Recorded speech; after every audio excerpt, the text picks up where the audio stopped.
It's recording. Yeah, It's recording now.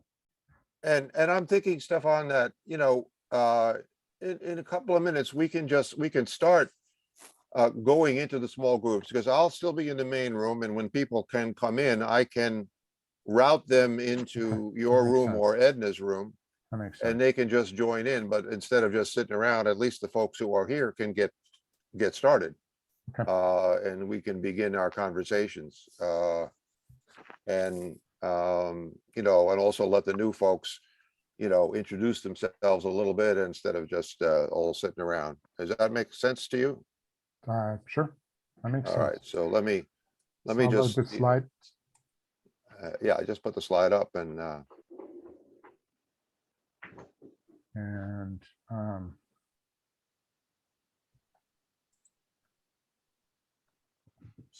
yeah, there we go. Oops, sorry.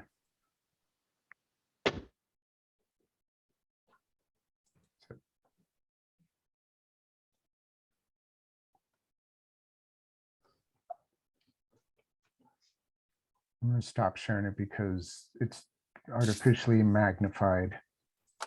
I did something there. Hang on a second.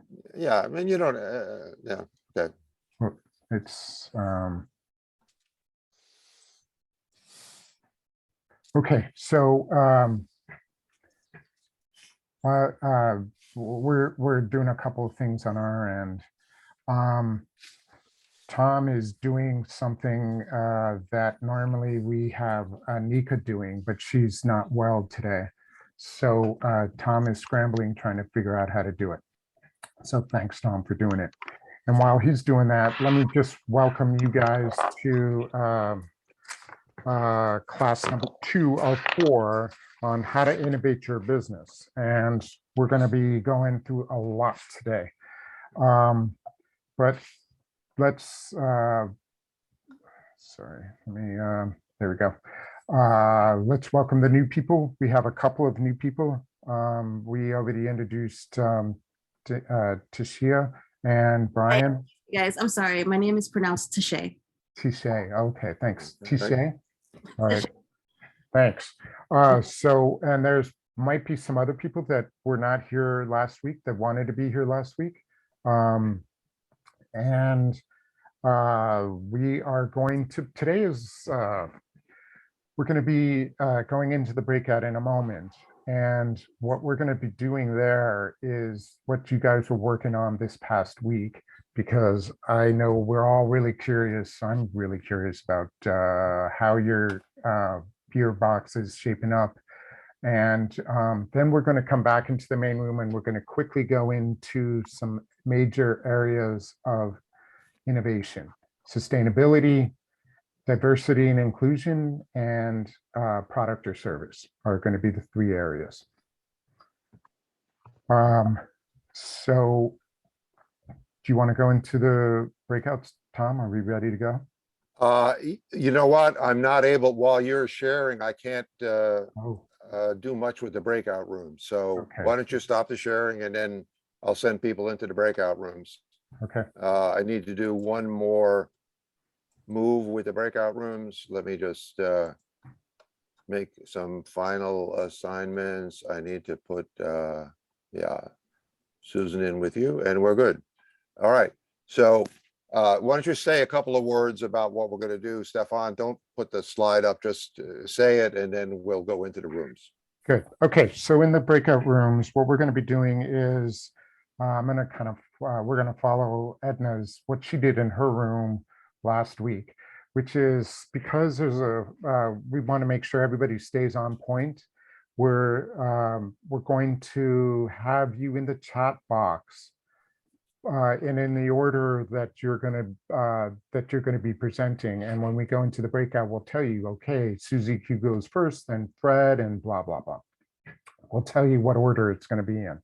And then in the chat box, you're going to write out what obstacles or roadblocks are getting in the way for you, and what gears you want to work on to make it work. We're going to go into the same room so that in theory, everybody knows who you are.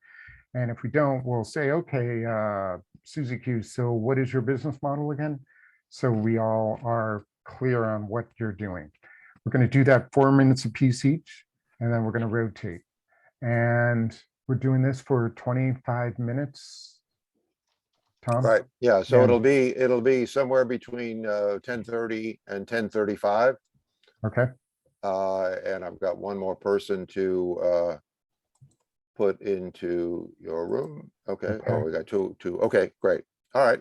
And awesome. now I'm gonna open the rooms and we'll see you there and we'll come back at about 10:35. Okay, sounds great. Thanks, Tom. Hey, George. Hey, Susan. You're on mute, but two Susans. So we're going to call you Miss Gluck and Miss Agrisano. And I just want to say hi to Jyoti, who I met with the other day. Oh, And I was okay. just putting a text in the chat to you, and then the meeting switched to the breakout room. But Oh, Jyoti, I'll talk to you. I'll email you later. okay, great.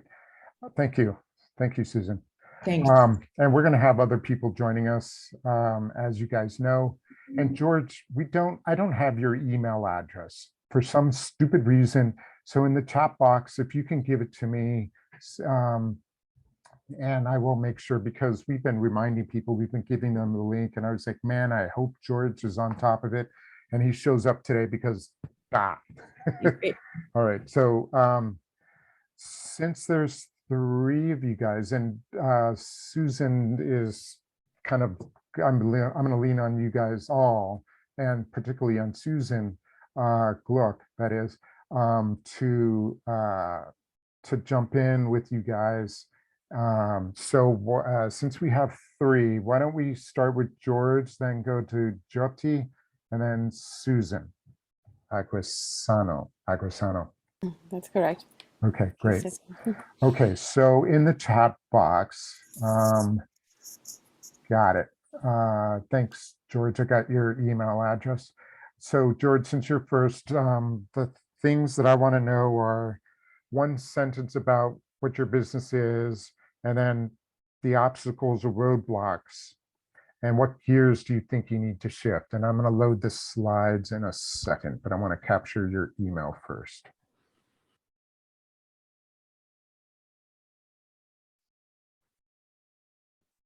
Let me know when you're ready. Sure. Thanks. In chat, start putting in your 1 sentence about your business, and then what roadblocks or obstacles are getting in the way for you, and then what gears are you gonna do you think you're gonna work on, and then we'll start working with you and then brainstorming on whether that's the right gears and that's the right roadblock for you or whatever. And while you're doing that, I'm going to pull up the slides. Oh, that's wrong.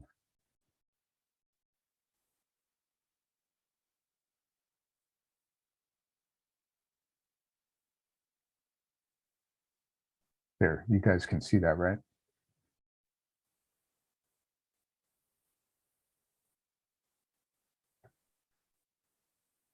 And then Jyoti, since you're second, after George is done, then you just put your stuff in. And then Susan, after Jyoti's done, you put your stuff in.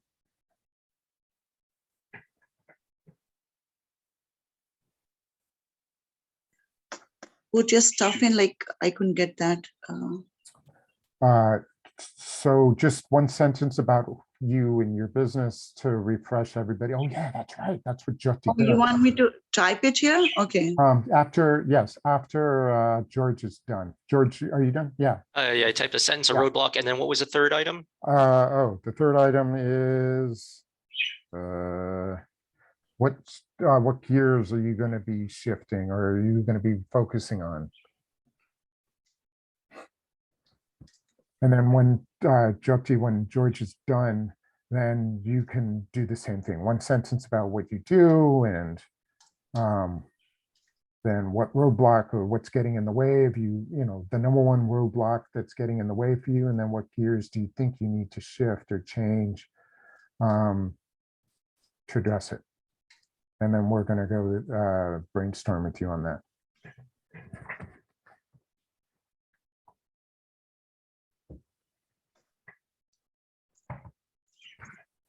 Okay, George, thank you. Gears, product service. Okay, great. So I'm going to read what George wrote, and then we're going to go right into it with George.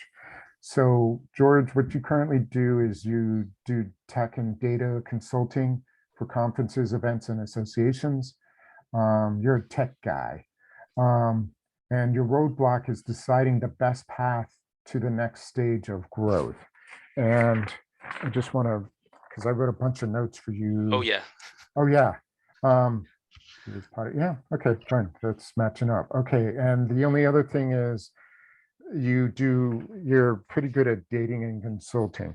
Yep. I wrote dating and consulting and refining that. Yep. I don't know what that means. Yeah. Okay. So Right. if I can give my the story, or I guess the narrative that I'm working on right now. Yeah. So I'm a solopreneur, and I have a single client that is a majority of my revenue. And I am trying to grow out of that into something with more passive income. And I'm thinking along the lines of selling templates for certain software packages that I use. And that would be geared specifically towards small businesses and associations, nonprofits, conferences, that space. But in my head, in my story, I see that as just a path to get to where I ultimately want to be, which is content producing.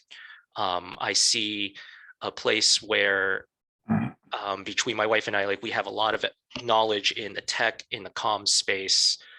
She produces content for her company currently, for the company that she works for. So we just have this goal of getting my company there. The dating comes in because ultimately the content we want to produce would be kind of around the dating space too. So I'm kind of confused about what path to take, because yes, there is what I currently do and the consulting with the tech with associations and small businesses. And that seems like a very clear path. But the eventual content marketing piece and then into the dating piece, every time I talk about it with other entrepreneurs, with advisors, they say to me that my face lights up whenever I talk about the dating piece. They say that it's something that seems to excite me, and they want to guide me down that space just based on my passions. But the income's over here. So I'm kind of split. Okay, got it. Thank you. Eh. So, so you're in the tech space, but I mean, primarily you're in the tech space. And question for you is it's a relatively crowded space? So I would say I'm a tech expert, but I'm in the associations and events space.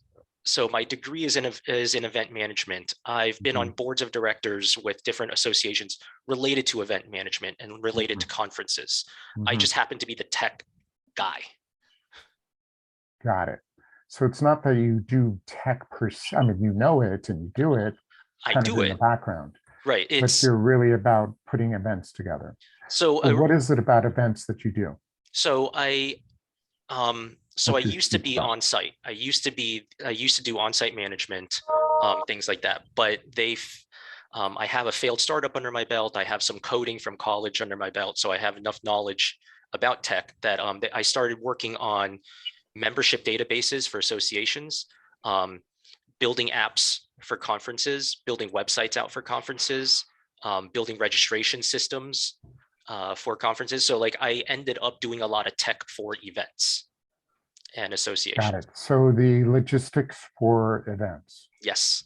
Okay. And his heart and passion, and I'm going to open it up to the two, Susan and Jyoti, about, okay, if your passion is in dating and bringing people together, but you do events, how can we bridge the gap? Ms. Right. Gluck, what do you think? Susan Gluck? You're on mute. Yeah. I was thinking what he said about wanting to bring in passive income and making some templates. Mhm. That's always, that could be lucrative. And the point is it's lucrative, So without doing much, Right. the setup. With the dating thing, I think It's there's probably space for that, like room for that. You would just have to go really big with social media, being an influencer. But I think that people ebb and flow in that space. Like there's, sometimes there's a rising star and you see a lot from them online. And then, so you could go for it, just go all out and see if you could get more clients that way. But it would take a lot of time online, but that's okay. That's what influencers do. mhm. And then the software way, being a better teacher, trainer, I didn't quite get which direction you wanted to go with your software, Right. proficiency, To be very honest, I was when we started this course last week, I was pretty set. George, just 1 second. We got Yeah. 1 minute to go. Sure, before sorry, we gotta sorry. go to Sorry Jeff. about that. I'll let the other Susan go. And then the other Susan. But no, Oh. go ahead, George. George, you got 1 more minute. I was pretty set on the tech and the data consultancy bit, but over the past course of the week, as I talk to people and explain my story and say like, oh, later by the end of the year, I want to be making content for dating. Just the mere discussion about that, people were like, you seem to really want to do that now. And it seems like there's this moment for you right now. And so that's what has reinvigorated that today, or that's why I'm talking more about it today than I had last week. Okay, got it.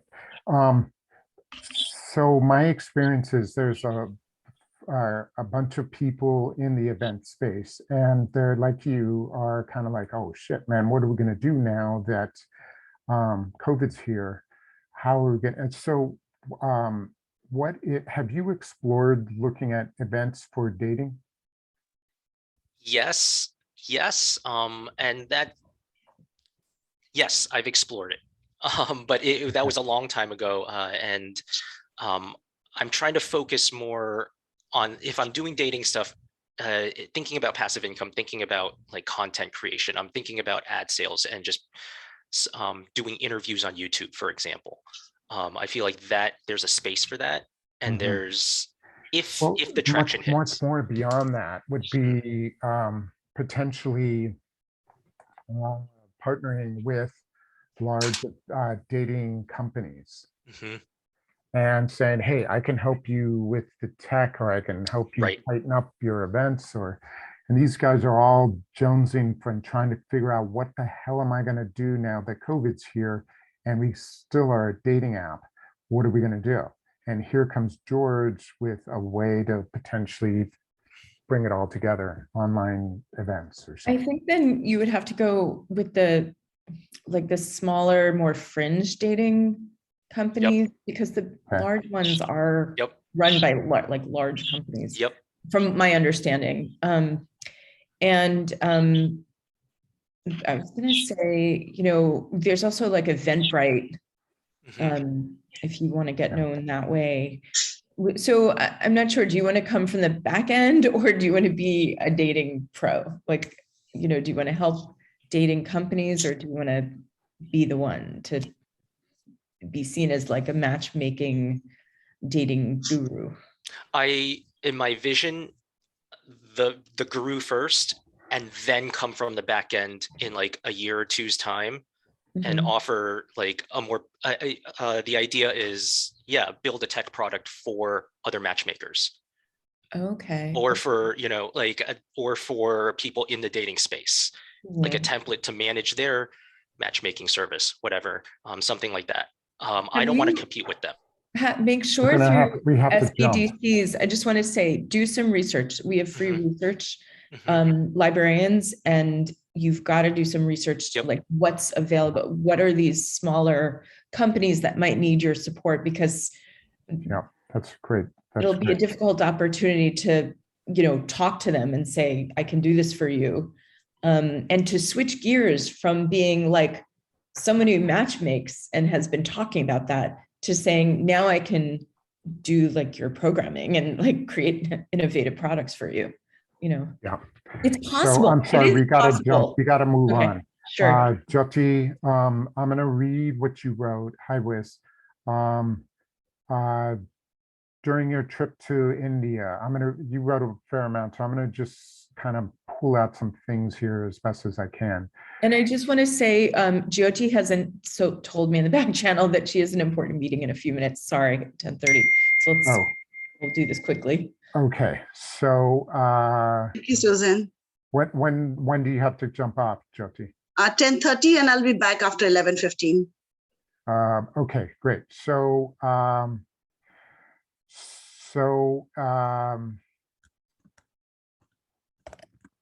we qualify, we offer quality products and respect. Okay, so I'm gonna, rather than read what you wrote because of time, I'm gonna just I can say, simplify it very small, so we are like a yoga fashion and lifestyle brand that creates sustainable work opportunities for the skilled artisans and marginalized women. So we try to offer like quality product that supports the economy's healthy lifestyle. And our principle is to encourage conscious living that empowers and celebrates the artisans we support while practicing the United Nations goals. So that's what we basically do. And whatever product we design, each of the product I design myself, and it is designed like very mindfully designed in the sense like what are the elements we are using in our product, and the dyes and the fabric, and it's all ethically sourced. So that is what we do in our business. Okay, so what is the area where you see yourself making the most money? Is it the events or selling the product? It sounds like the latter. I like more product I can do with selling my products direct D2C, but we also do custom manufacturing where I I get more revenue that way with less efforts. Like it's more effort making product, of course, but that is something I enjoy doing because that helps me to create job opportunities for the artisans and the marginalized women groups. So I have a big purpose there, and that can I can generate more revenues if I have more cash flow that I can put into the advertising. So that is the one roadblock I'm having right now, and the space. Gotcha. So it's really about, well, money and space is for creating more product for you. Like, no, not creating more product, giving more work to the artisans. Like I already have a lot of SKUs, a lot of products. So it's about giving more or requirements, giving more work opportunities to those women, to those artisans, so that they can have a regular workflow. Because I feel it like a responsibility, that's how it started actually. So I feel like a responsibility, how I can help them. And I can help. You want to be known, Jyoti, you want to be known as the place for artisans to make whatever they make around yoga, products for in yoga, meditation space. No, right? it's not that they make, we see what talent they have, and based off their talent, we give them innovative product ideas that they should be making. So you give them the ideas of what they should be making. Got it. Okay. Yeah, and we see what talent they have. And with the marginalized women groups, we see like what are the things they can learn easily. So while staying inside their home, they can generate, have some like revenue made while staying in home and do something. Okay, got it. So so the roadblock is time and, well, not time, you didn't say time, you said money and space. No, you can add time also. As I should have added time, because like I'm the only person right now, I need more hands. Yeah. If I have that, I can of course scale up. But can you qualify what you mean by space? Space, like right now, I'm just having a warehouse, small warehouse, and I'm doing my got it. Okay. home, like it's like more like a home based. But if I have a bigger space, I can expand and I can hire people. If I have like more revenue too. Okay, got it. So I'm going to pick on a few people to give you ideas for space. Let's talk about brainstorm because you got to jump off in a minute. George, space, what can she do regarding increasing space or manage the space issue?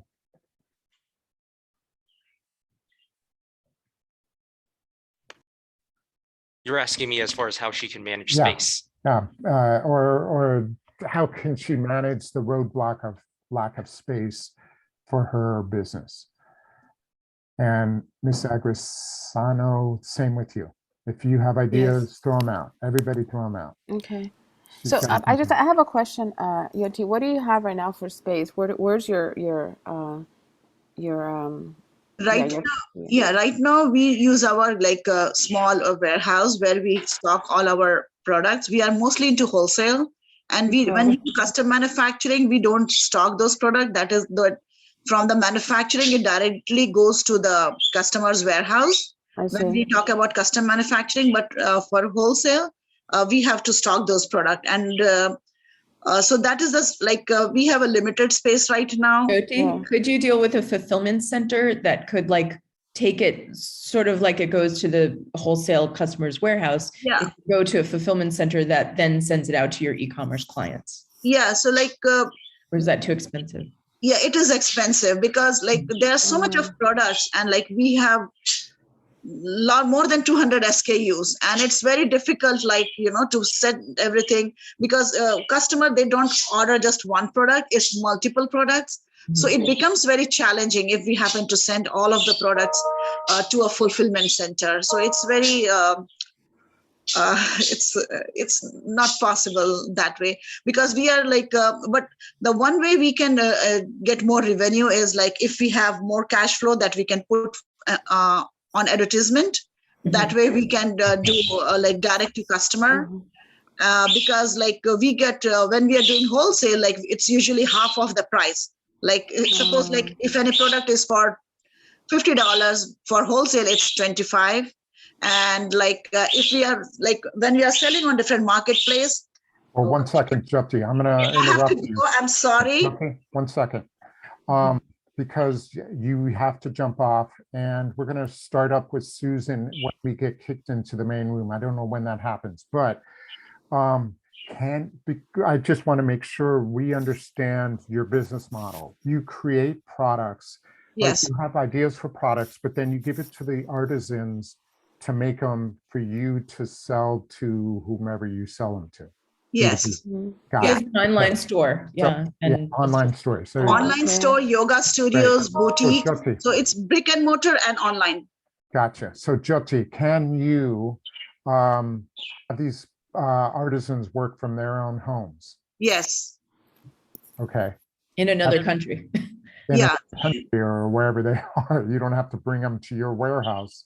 Yes. It also might, depending on where you ship them to, if they, I'm making it up. Let's say you have workers in India and your customers are in India. You don't have to have them made there, shipped to you, or made locally and then shipped to India. They're already being made in India. But they're not getting the value of them because there are already too many people doing that. So here it's being valued more. And I'm based here in United States. So for me, marketing here, it's much more easier. And people here also need yoga products that's made in India. So already the market is there. Oh, Jyoti, the intention is to find a way to get your products made without you having to increase space. So, or get space because you already have the demand. You just, the way I understand it, you have the demand. In other words, you have the customers wanting it. It's just you need to make it. And you need to find the artisans and train the artisans and whatever, okay, make these products and then we send them out, right?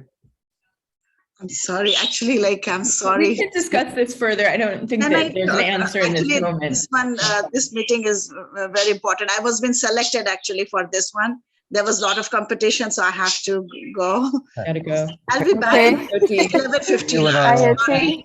I'm Bye. leaving. We'll see Okay, you later. bye. Susan Bye, Yoti. Agrisano. Yes, you Agrisano. say that so well. My last name, Anchor, you pronounce that very well. Good morning, everyone. Good morning. Your roadblock is, I'm just going to read it, reduce vacancy and grow the business. Hmm. You are in the college living space, if you will. Hmm. So your roadblock is you got a lot of vacancies because of COVID, and how are you going to reduce that and grow the business at the same time? That's correct. Hmm.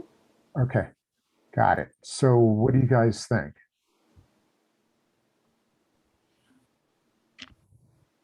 The roadblock is reduce vacancy and grow the business. So just to tell you a little bit about the the vacancies. So we did, it was really hard during COVID and we are coming back.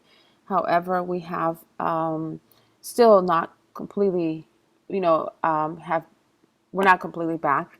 And so that we still are facing a lot of, quite a few vacancies due to the pandemic. And then at the same time, we had to reduce our portfolio because of the pandemic as well. So now we need to get back and get the business growing again. And at the same time, one of the ideas that I was thinking was to also find new business opportunities in addition to the rooms. Oh, we have like. That's I'm okay. thinking okay. In addition to finding new, to new business, we want to go ahead. Well, no, in addition to the vacancies, we want to go ahead and find new business opportunities. And one of the things that we were doing is becoming more like a one-stop shop, something that we were discussing before pandemic, for our residents and provide additional services. Susan, we're about to get kicked off. Yeah. So Okay. we're going to start with you on this, Okay. and until we get kicked off, Agostino's business model is essentially helping students find housing outside of campus. And I have a question about that. Susan, is your Yeah. business model is your market more developers with the spaces, or is it the students first and the younger people looking for housing? It's both. I mean, we have both. I mean, Because you need to fill the spaces and you're running out of space. Yeah, kind of. Right now, like I'm trying to shift, like trying to feature to We're all in the main focus room. more about the products. This was great, but we needed a little more time. Yeah, I know. Yeah, that's the thing. It's we're trying to get a lot done, so we have shorter time than we might like in the bigger group. Yeah. I'm sorry, Susan Agrisano got cut off. So we'll start up No problem. again. We'll start up with Susan when we go back. And I suspect that'll be the same for everybody. Okay, so if you're not on mute already, if you can mute yourself, that'd be great, because there is some background noise and I want to, as best as possible, reduce it. Okay, today is all about innovation. And we're going to introduce 3 ways in which you can innovate your business. In sustainability, which I'll be covering, Edna will be covering diversity and inclusion, and Tom will be talking about your product or your service. What can you do now to change your product or service? We'll all be doing that. Since I'm going to be covering sustainability, this is a topic that I've been doing most of my adult life. I've taught environmental entrepreneurship at Columbia University and work with a lot of entrepreneurs at Stony Brook right now, Stony Brook University. So a question I get a lot is, what do I mean by sustainability? Now, we can spend months talking about it. We can talk in books and experts on what is sustainability and what does it mean. And what really matters is what you make it mean. You're making your best effort in sustainability. And from the perspective of this conversation, we're talking about environmental and Edna will be talking more about the social side of things. But for environmental, what is it about sustainability and a best effort that you can make is what we mean by that. And the next thing is, well, okay, cool. Best effort from my perspective? No, we're talking about your customer's perspective. What is their perspective on what sustainability means?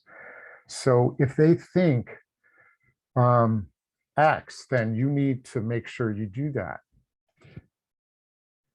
So for example, if your understanding is energy efficient light bulbs, which is like 40 years old now, that technology, but your target customer thinks that it's supply chain, then you need to step up to address what they are concerned about. And then you also need to look at what is your competition already doing around sustainability, and then either match it or exceed it. So if they're not doing anything, then it's easy. But if they are doing something, you need to at least do what they're doing to be able to say, hey, we are focusing on this also. Now, step 2 on sustainability is, well, I have a question for you actually. If you have nothing to do about sustainability or with sustainability, environmental in this case, what can you do? And I get that question a lot. I would say the most important thing to do is to look at partnerships and work with organizations that are already in the space. So for example, a while ago, I was working with a guy that has a LinkedIn, that he helps people on LinkedIn promoting their profiles on LinkedIn, nothing to do with the environment. So what can he do? And so I asked him, so what is it about the environment that burns your bacon? And he said, oh, you know, I really have an issue with the oceans. I was like, oh, cool, water and beach cleanups. And he goes, yeah, that's it. Oh man, if I could find a way to deal with that, I would be so happy. And I was like, great. How can we get you to start focusing on businesses or organizations or nonprofits that deal with beach cleanups and water purification systems or whatever? So, and then go to their members or their customers, depending on what kind of business they are, and saying, I'm going to help you build up your LinkedIn profile. And so he said, that sounds really cool. So he partnered with 2 large organizations, one on beach cleanups and one on ocean pollution, and another one on water purifiers. And his business soared after that, but he specialized. He became known as the expert on helping businesses, helping people that have with their LinkedIn profile, but only if you are interested in water cleaning or beach cleanups and so on. And this method works really well if you're in a market that is relatively saturated with competitors. That helps you define how you're going to be different from them. So now let's talk a little bit about stakeholders versus shareholders. Well, before we do that, what is a stakeholder? I'm going to pick on somebody who knows this answer. Ryan, I know you know the answer. What is, in one sentence, what is, in your best recollection, what is the definition of a stakeholder? I'd say somebody with a vested interest, financial, true emotional connection with it, not just a friend of. Good, perfect, great, love it, thank you. So it's customers. A stakeholder can be anybody that has a stake in the outcome of your company. It could be customers, employees, it can be your community, it can be, I don't know, investors, it could be shareholders for that matter. It could be vendors, anybody that has a stake in your company. And when you focus on sustainability, Stakeholders are going to be your evangelists. So picking on this guy that has the LinkedIn profile business, his stakeholders were not only the beach cleanup organizations, but it was everybody that he impacted. They went out and spread the word for him. It wasn't just people that were invested in his company or his customers, it was everybody. So when you're looking at this, I want you to look at stakeholders, not shareholders. And I want you to now, all of you, look at what I call the 5 stages of sustainability and see what stage that you might be in when you're putting this together. So stage 1 is, I don't give a rat's ass about the environment. I'm here to make money, damn it. Phase 2 is, whoa, I get the environment, but I got to stay focused on making money. Phase 3 is, yeah, the environment, I get it all, but I have no idea in your business that is. I have no idea where to get started. Phase 4 is, man, we're making so much money integrating sustainability into our company. Let's do more of it so we make even more money. And stage 5 is the opposite of stage 4. Stage 5 is, let's make more money so we can be even more sustainable. Again, stage 4 is, let's be more sustainable so we can make more money. Stage 5 is, let's make more money so we can be more sustainable. So I want you to start thinking about, what stage or phase am I in out of those 5? And then to innovate how to integrate sustainability into your business, you're going to look at your gearbox and you're going to say, okay, well, cool. Maybe I need to, like this guy from LinkedIn, I need to increase my partners. So partners and resources, he really focused on that. And he's like, you know what? I'm going to rebrand myself and work with that. So he focused on partnerships and resources. You look at this and you decide, what area are you going to be changing to integrate that? Okay, I'm off my soapbox. And Edna, I'm going to change the slide for you. Okay, thank you so much. So I'm going to be talking about diversity and inclusion, and I know you're probably saying, well, why do I have the opportunity to do that? I have been in business for a long time, pretty long, about 21 years. And I was given the award of having diversity and inclusion from Long Island Business News last year. I also have taken a few courses in diversity and inclusion, and actually been able to incorporate that in one of my positions with Long Island Coalition for the Homeless. So I think I'm pretty qualified at this point. Let me just say, it usually grows, and everything kind of grows. So what I want to talk about is diversity and inclusion. And what does that really mean? What does it really mean? We talk about diversity, we see diversity, but what does it really mean to those who are in business and those who are entrepreneurs? What does it mean? It means to build an inclusive culture and improve the team engagement, okay? And that's just not compliance-wise, but it's also to establish it, to have a great culture in the community, to add to every community around. So being diverse is wonderful. You can have, as many cultures, many races on your team or as employees, but to be really diverse, you have to be inclusive. And I found with my own business, being inclusive means being sensitive to other people and their culture. To be sensitive as far as, number one, what are my own biases? What do I think about that stops me from adding to my business? Okay, so for me, I'm gonna give you my example. I thought that a certain race of people did not have enough money for me to offer my services to. That's what I thought, right?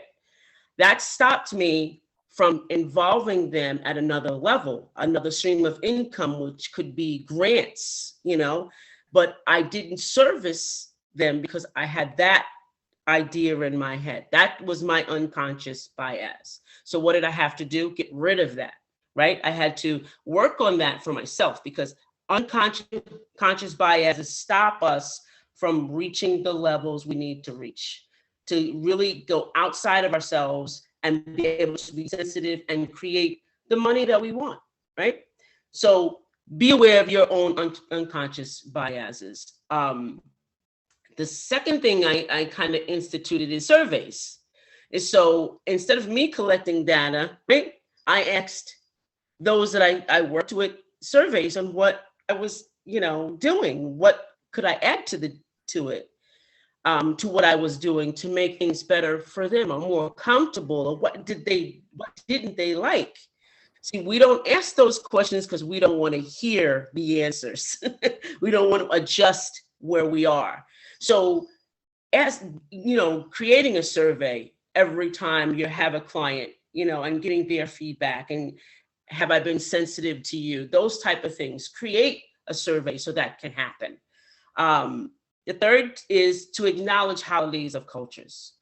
Yes, we acknowledge Father's Day, those things like that, but are we acknowledging the cultures that are around right now? Are we taking advantage of this month is Employee Month? I think it's Small Business Month. Are we thinking about that? Are we, being sensitive to the culture that is going on? Are we really utilizing that? Probably not in our marketing, because we forget that not only are we the owners of our company, now we have to create the sensitivity and the culture that everyone can be comfortable and say, oh, let me talk to so-and-so about. So everyone has to be very sensitive to the other cultures. And this makes everyone, the participation from your employees as well as your audience or your clients, to be involved. I think I used up my 4 minutes. So that's what I have to say about diversity and inclusion in your business. So how can diversity and inclusion make you market partners and organizations? Well, I always talk about, I love partnerships. I love organizations, and I love to kind of work with them. Just like Stefan said about the innovation, come together with your partners with that in mind. How can, we do this together? Perfect example, I'm having a workshop on, my topic is being the only Black woman in the room, the view from all perspectives. So I'm having a man there, a white man. I'm having females who are millennials. I'm having a woman who is older, and I'm having someone who's Black, to see around the view of the table how these microaggressions work. So partner with people that can get your point out, your view out to everyone, and make it so it's marketable, so that everyone has something to say and feel inclusive. Okay. Nick, do I have another slide or no? Well, bingo. Okay. So how can you put this in the gearbox? I think I already said that. You can really look at, where you need to facilitate in the customer area. Am I paying attention to all of the customers? Culture. Is where my product is, or where my service is it being sensitive to that culture? Okay. To the customers, I'm sorry. Am I marketing? I just talked about, am I marketing? Put it there. And is my product and service something that is culturally sensitive? All right. And I think I am finished for right now. All right, there you go. All right. So Stefan, actually, why don't you just flash quickly through these 3 slides just to show John's great pictures about innovation, and then let's go back to the group. Yeah, boom, boom, boom, and let's go back to the group. Because I think no, just drop the slideshow. Just go back so we can see each other. Yeah, 'cause, there we go. Because I think, all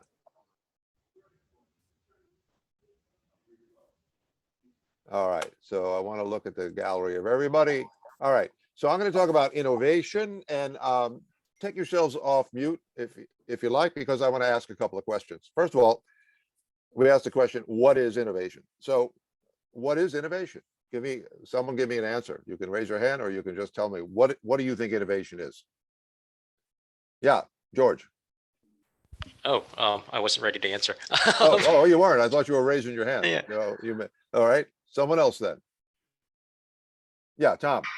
It's coming up with a new solution to an existing problem, or finding a problem that needs solving that's not being solved currently. Okay, two different answers. Does anyone have a different answer? Those are two pretty good answers. Hey. Yeah, Brian. Doing something you're uncomfortable doing. Okay, that's pretty good too. I like those answers. So, and we could get some different answers from probably a bunch of different answers, but let me ask a question. Where does innovation come from?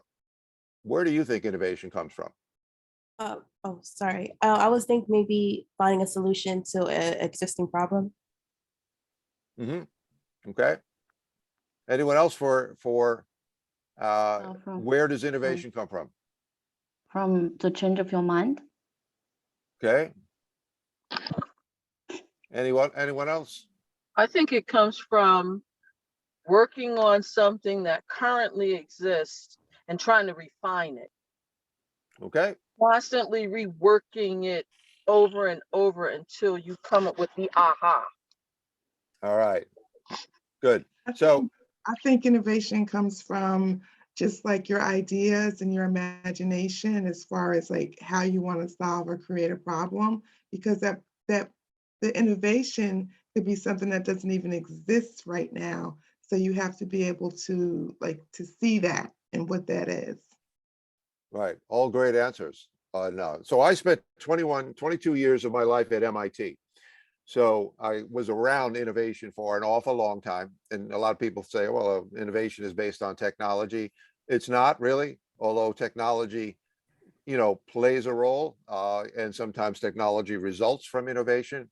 But I like the old saying, necessity is the mother of invention. It comes from need. And we talked about solving a problem, finding a solution. That's really the essence of it. So as you look at your business, the key to making innovation is to really dig down and find the need. So, I'm going to pick up a little bit on what Edna said. By the way, I love having Edna as part of our team. I think she's just great. So a little shout out to Edna for her contribution. But she talked about surveys. And that emphasizes one of the things that I wanted to talk about, because to find out what the need is, you have to ask questions.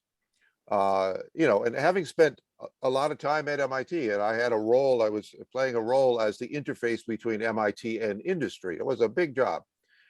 And we had spent a lot of time sort of passing out all this information about MIT to industry, but we realized we needed to change the way we work with industry. And we started by, there was a whole thing called the voice of the customer.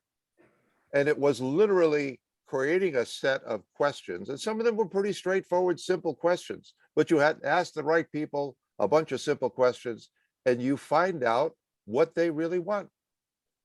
And that's what Edna was talking about too. You do a survey and you ask people questions and you get answers. And it's the answers that really start to define what your service or product needs to be. It's figuring out who to ask and what to ask. So that's something I want you to have in your mind as you think about how you create an innovation in your product or service, is you got to think about your customers. Who are they?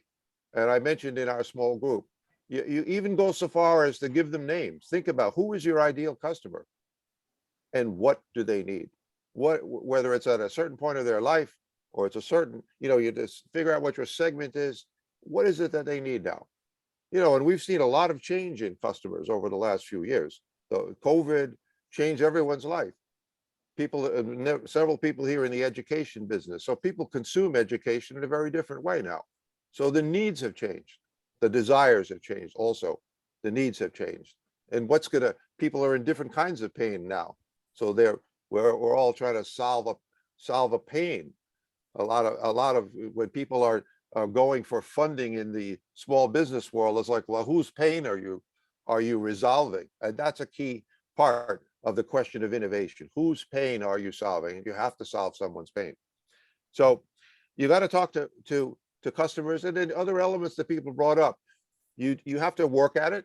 It's an iterative process. You don't get the answer right away like snap. It's like going back over and looking at it and thinking it through, and then stepping back and seeing it. There is a vision part of the process too that happens, and you have to be able, and I hear already in some of the inklings that people are sharing, this vision that they have. And it's just to be able to keep on seeing through that vision and continuing to inform it with customer input. The National Science Foundation created what they call the innovation core. Was all built. They did it to work with scientists who had created all these companies that were going nowhere. This was the small business was giving funds to all these companies, but they were not getting anywhere. Mostly because they were all scientists working on their science, iterating and making the science better. It wasn't making any money. So they taught them, what they teach them, you got to talk to customers. Go out and interview 50 customers. And that's process really began to change the flow of these businesses, and a tremendous amount of success happened. So I want to give you a couple of examples, and then I'm going to stop. And these examples come from our workshop of how people innovated in situations like yours. Edna's already told you hers, so I won't go over hers again. There was a woman in our program who had a store, a retail store. She couldn't sell anything because of COVID. So what happened? She found some other people like her, and together they decided to put on trunk shows. They went outside where they could, couldn't come inside, but you could sell things outside and people would come. She doubled her sales. We had an artist come to our program, a really very fancy, impressionist artist. He charged a lot of money for his art. He was making no money at all because no one could come to his gallery. He was depressed too. He lost weight, came into our program. We got him off his couch and, getting to think about things. And he realized that he could convert much of his art into lithographs. He could put those lithographs online. He then did some podcasts to promote himself a little bit. Suddenly he's starting to sell his lithographs, not making a lot of money, but he's getting himself in front of people. And all of a sudden he's starting to get a bunch of commissions. He had the best year ever last year after going through the workshop. That's innovation in his business. And the last person, and this person made a different decision than Edna did. Edna combined her two different businesses in kind of life coaching and business coaching. This person had a marketing business and a magazine business. And we encouraged her to actually combine them, but she decided to pursue just the magazine business, and she's doing great. So sometimes your innovation isn't what someone else advises you, it's what you believe. So there are a lot of different ways to skin a fish, and you just got to work at it. But go to your customers. All right, so that's what we're going to say about innovation. And now we're going to go into some exercise about. We're going to ask you now, and now I think it's probably time to put the screens back up for a moment before we go into group again. This one or the next one? Yeah, this one here. So what we want you to do is take 10 minutes, and we're going to probably shrink this to 8 minutes, and think about one of these areas for your own business. Whether you want to look at sustainability or diversity and inclusion or innovation. And we just want you to generate some ideas for what you can do. So you've already been thinking about how you're going to get around your obstacles. Now we want you to just get some new ideas. Again, based on one of these three themes, get some new ideas and just start to write them down. Brainstorm, individual brainstorming. When we're done with this, we're going to go back into the small group and you're going to share it and bounce these ideas around. So this is creativity time. All right, so we're gonna go back into the small group and I will, so let's take the slide down because that interrupts the breakout room formation for some reason. So we're going to give them a little bit of time now. Oh, and yeah, then- we will do that, but I need to form the rooms. Sure. I don't know why that's not working.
No, I think we'll go into the rooms in about a minute.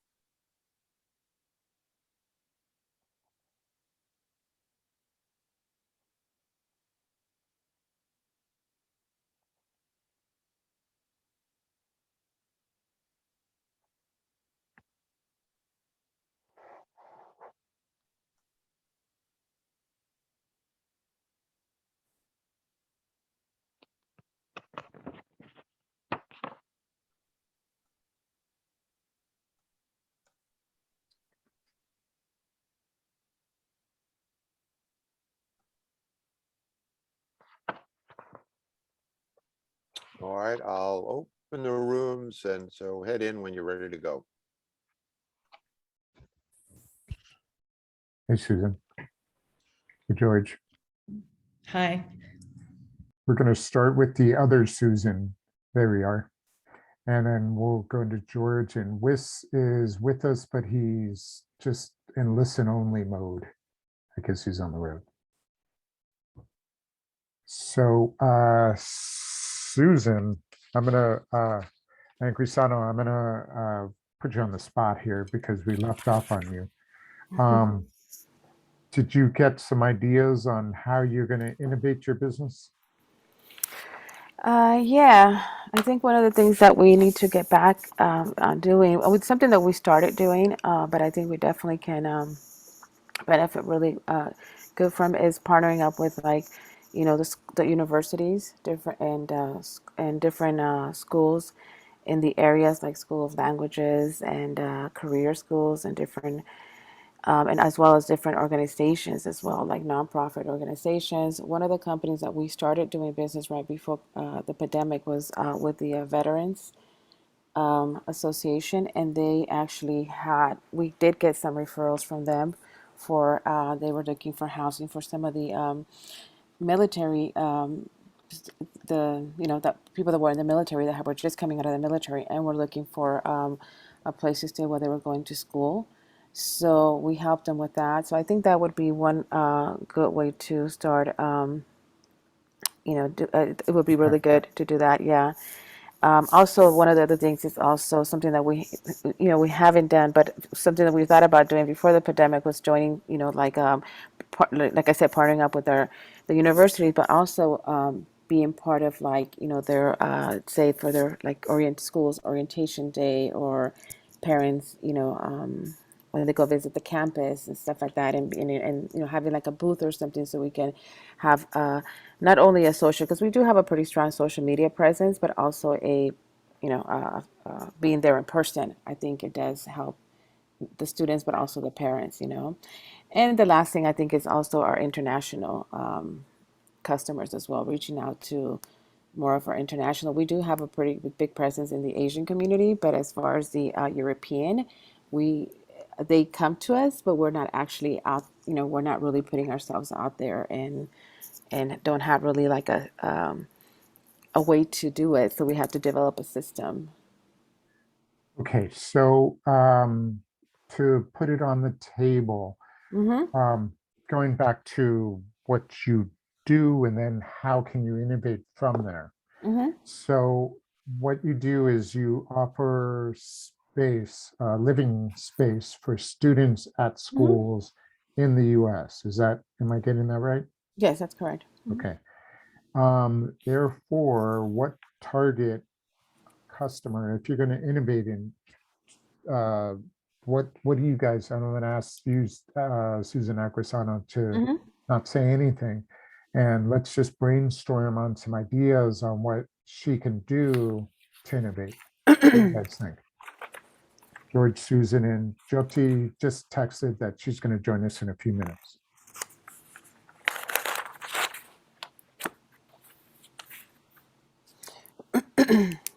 So people wanting to go to a school need housing. Now, are they freshmen, or are they seniors? I mean, you do undergraduate or graduate, or anything, undergraduate, graduate, master's, PhD, and working professionals. So that is our customer base. Working professionals also. Yeah. So anybody that's relocating and needs a place to live. And all over the world, because it can be from just the United States, but we also, like I said, we have a lot of international students that are as well looking for housing when they come to study here. So what do you guys think? What can she do? What can she add to what she's doing? Hey, Wiss.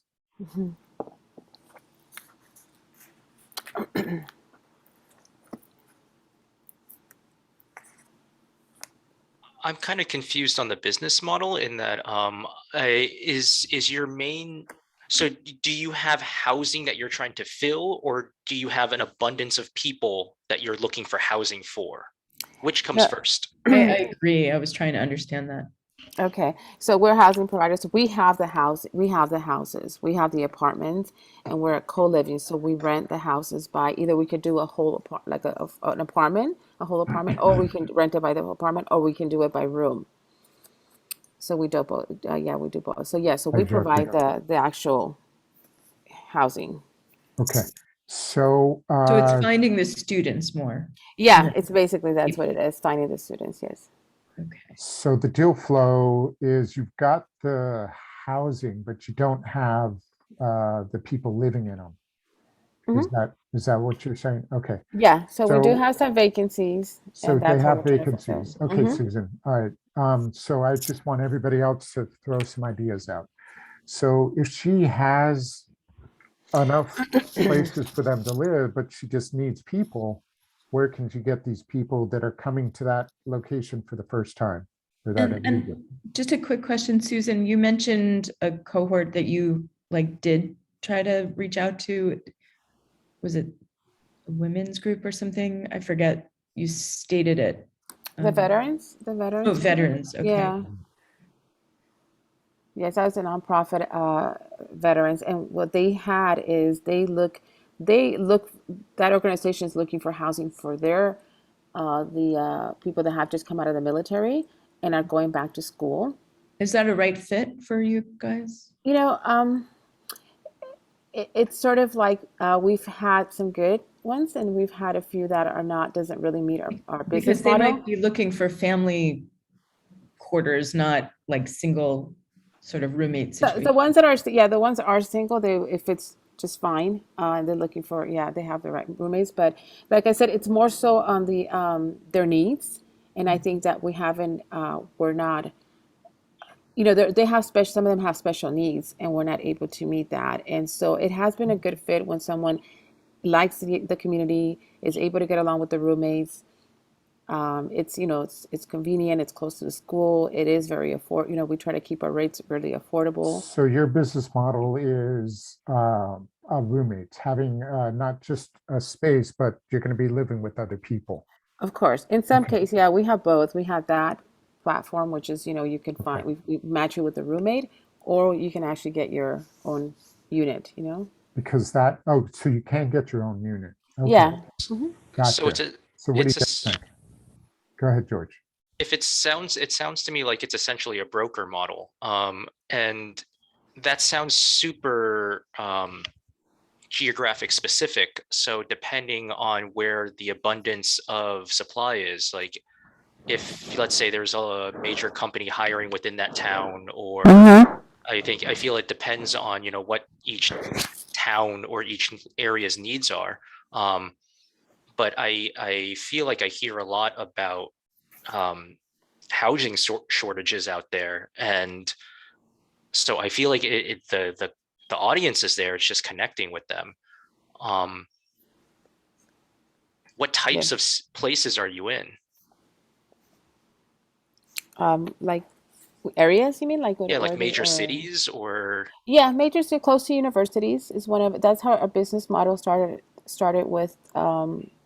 That was the idea. That's where the idea came from, was to be able to help these students that were having difficulties find student housing when they were where the university did not have a dorm for them, or didn't have enough room, any more dorms. So they were faced with finding off-campus housing. So of course, ideally, we like to keep them close to the universities. And for some of the working professionals, we try to stay close to some of the more areas that are more within the downtown districts, more. Susan, how many cities or markets do you work with? One more minute, and then we're going to go to Jyoti. Okay. Susan, how many markets or cities do you work with? Well, we have we work in New York, and then we also work in LA, Los Angeles, which is a big one, and then we have some. So about 5 or I would 4? say about maybe 3 or 4. Yeah. 3 or 4. Okay. And you want to break out into new areas someday once you get eventually in 3 years we would like to break out in other states. For now, we're trying to just do you have a tech product that helps, or a website that helps people find, you know, because that would be great to make a kind of modular thing that people like just go to and they find the housing and choices. And then, like you said, you offer them kind of extra add-ons, other services, but make it a kind of like easy portal that's like, we will find you housing. Yeah. You know, make it kind of super like. That's a great idea, Susan, because it's something that we're working on. Both of you guys, this is you're a matchmaking service essentially. Kind of, yeah. Right up, which is right up George's alley. Yeah, I know we gotta partner up, you know, because we do have a website, but it does definitely need a lot of work. And I think in and then we also have you know, we joined a lot of social media groups, especially international media groups, and more in the Asian market. We're trying to reach out to the European market as well, because we do have, you know, people are looking for housing when they're in their country before they come here. Right. That's great. So yeah, so get in front of them early. Yeah. One of the ideas, I think it's for the working professionals, which is something that I think the students, we kind of have pretty much have a good plan. It's with the working professionals that we want to branch out, because, you know, with the students, it's seasonal. It's a seasonal, you know, they come, you know, when school year comes, they stay for a year. I mean, there's PayPal, you know, to make it easy to pay. You could have Apartment Pal to make it easy to find an apartment. And then like there are these other things, you know, and just make it really clear, like very Apple look, you know, the white screen and cool little buttons, and just they find what they want where they want it. Yeah. I'm going to be a jerk and say we got to move on. Wait. So Jyoti, you're up, and George, I'm not sure we're going to have time for you. But Susan Gluck can work with anybody that we don't get to and brainstorm on this. Perfect. I knew Susan a little bit. Oh, Susan. Gluck. So Jyoti, hi, welcome back. Thanks. So you know what we're doing? Right now we're talking about how to innovate your, or in your case, your products, using either sustainability, diversity and inclusion, or innovating your product or service that you have. Okay. So that's what we're doing. Okay, so what do I need to share? I understand about innovation and diversity, but well, I think we're okay. I mean, I'm okay with, I know your business model is, for this part anyways. Does anybody need to know a little bit more? Ask away. George, Susan, Susan too. Agrisano.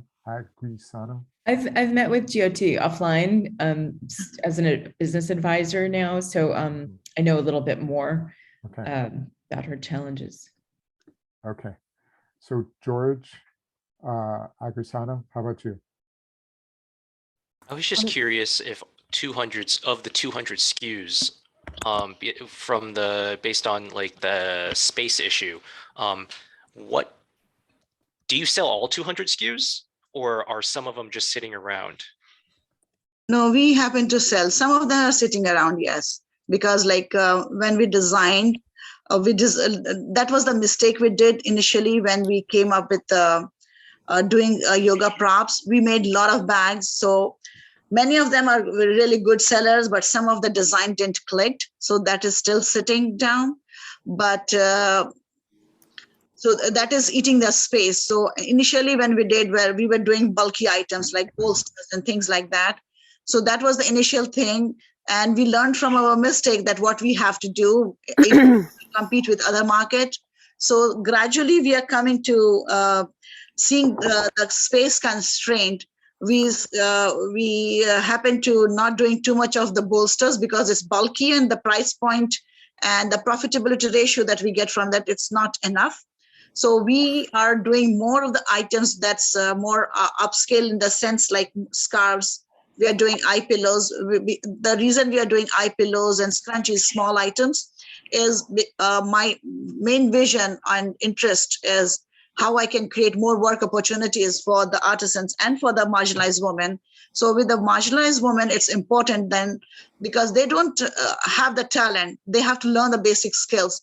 So with the basic skills that they learn, what item they can make. So they are able to make small items. And another reason was like when we are doing production of other items like making scarves, yoga mat bags and things like that, there are so much of production waste. So it was like a kind of very big issue for us, how we can conserve those things. We don't want to have those things going into the landfill. That's how we came up with an idea, how we can combine all things together and come up with different kind of product ideas. Okay, Jyoti, I have a question for you. Yes. Where do your artisans live? Do they live domestically or do they live overseas? They are overseas. They're overseas. They're in India. Okay, so Yes. they're in India. Okay, so if you got more space here, how would that help them?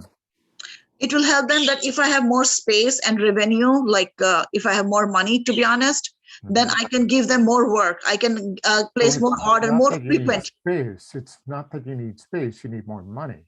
Yeah, I need more money. If I have more money, I will give them more orders. And like when I'm getting more products, I need space to store it. Gotcha. Okay, so once they make it, then they need to be stored somewhere. That's yes. Yeah. Gotcha. Yeah. So we use different kind of. I just want to make sure I understand your model. So they make it overseas, they ship it to you, you store it, and you send it out when the order comes in. Is that the model? Yes. Okay, gotcha. Okay, so how can she innovate anybody? Based on you know, there's this thing you've seen in the last decade or so with trucking and stuff that, you know, you can have a low storage kind of plan because you can do, you know, make it and send it quickly with drop shippers and stuff.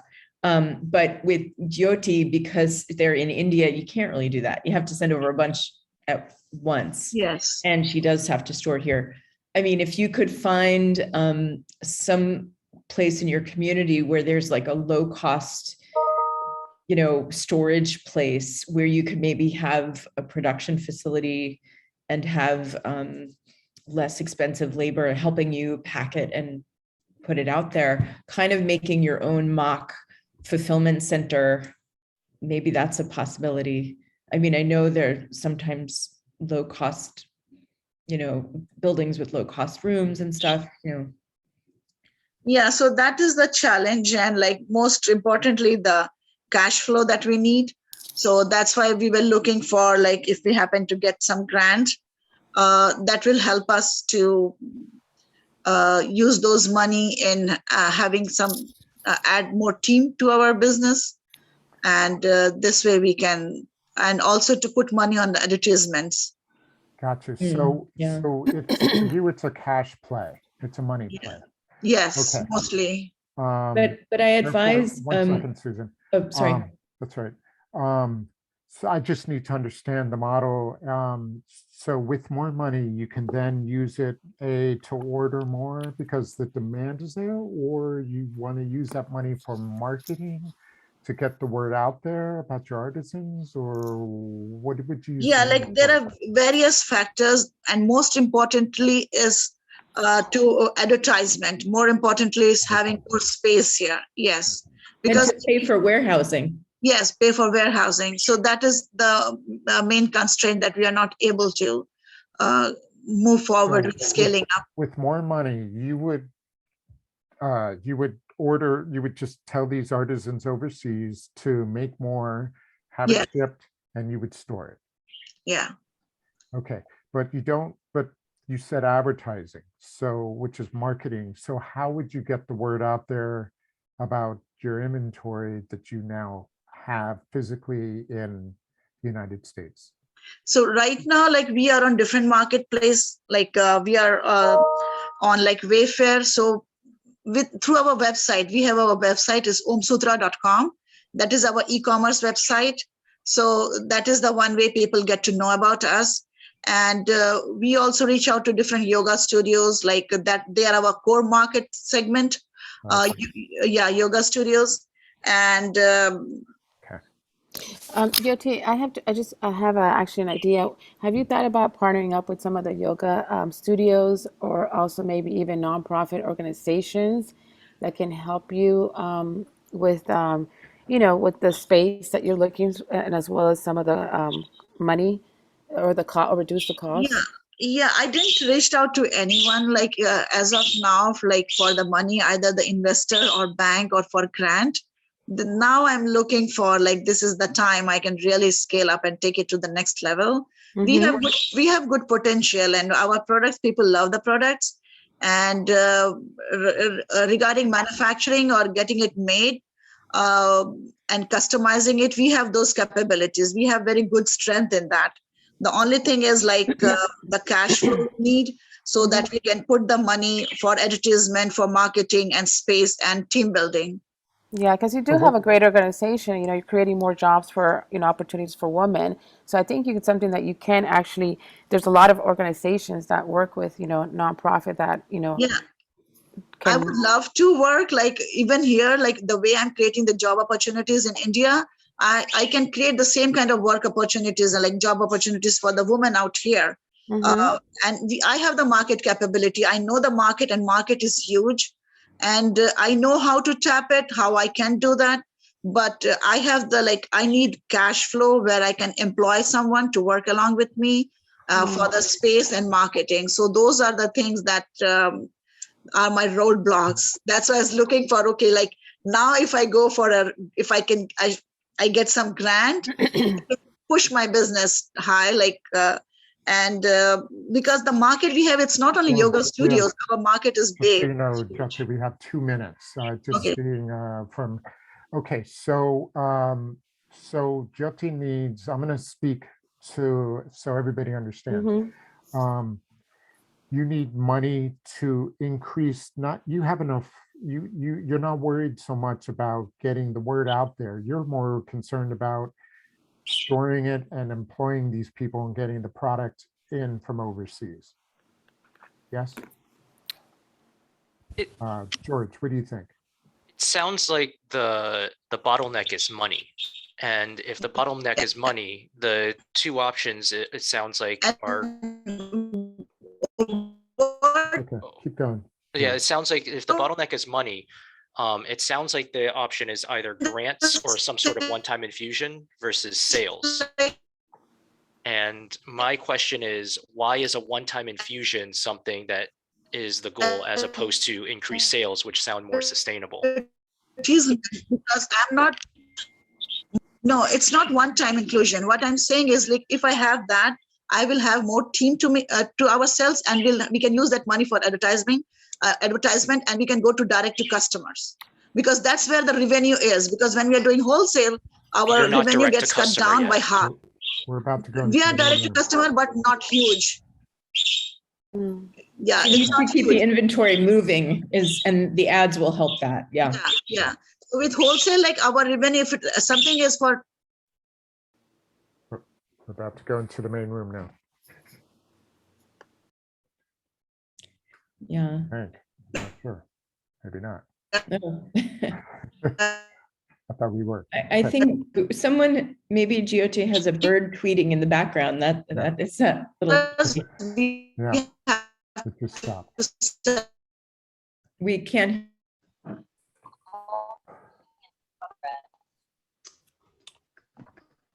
All right. Okay. Do you want me to put the slides up? Yeah, good. Great session. Let's all right, so, and we'll be quick here. We're not going to take too long. Just want to make a very brief presentation of what we're going to ask you to do in your homework, and then we'll end the session. We're not going to take too much longer. We're going to give you so we've been talking about brainstorming ideas of what you can do to make a shift, and we want to do now is give you another sheet that you can use to begin to plan out what you might do, how start to develop a plan. And when people plan, they let me ask you to go on mute if you might, because. Oops. All right, so now I'm not on mute. And people tend to think in the medium term. So, you know, we want you to think on multiple time scales. That's one thing we're going to try to change here, because in order to be successful, you've got to be able to see where the longer term is. We had some great ideas that popped out of our group, and maybe several other groups did, of where people really want to go in their business world. But then you've also got to understand, what do I have to do right now in order to get it started? And that's where a lot of times we get stuck. We don't know what to do right now, or sometimes people can do the immediate things, but they can't piece it together. So we're going to try to help you put the next slide up, Stefan, and we'll get right to it. So this is the tool we call the shift timeline. And this is a really important one that we hope, you know, when you get to the end of this workshop, it'll be fairly well filled out, so that you will have a plan that you can take you not just through the next 3 months, but into the next year, and really looking out toward a long distance. But right now we want you to start filling out, taking a look at, and let's go to the next one too, Stefan. You know, you've got some ideas of what you might be able to do. And in fact, some people have multiple ideas.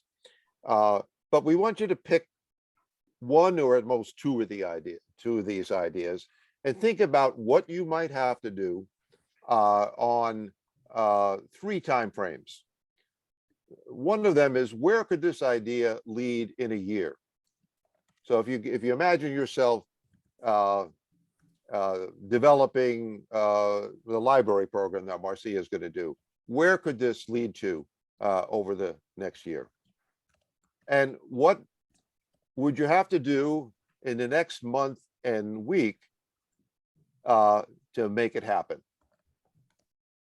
And do that with whatever project idea you have. There was another one that was a sort of a big picture branding scheme that Angela had called Save Soil. So where could this go in a year?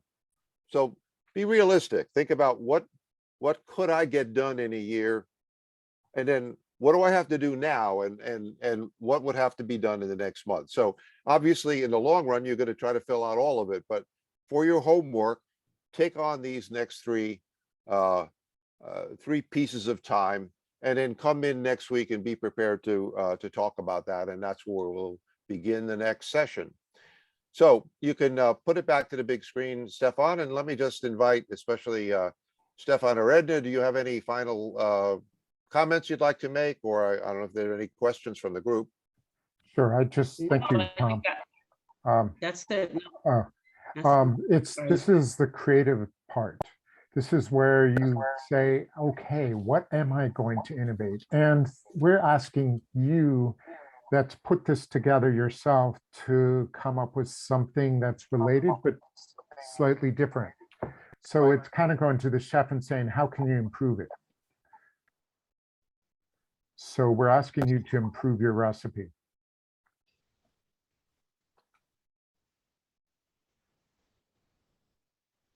All right. Edna, any final thoughts? I don't have much to say.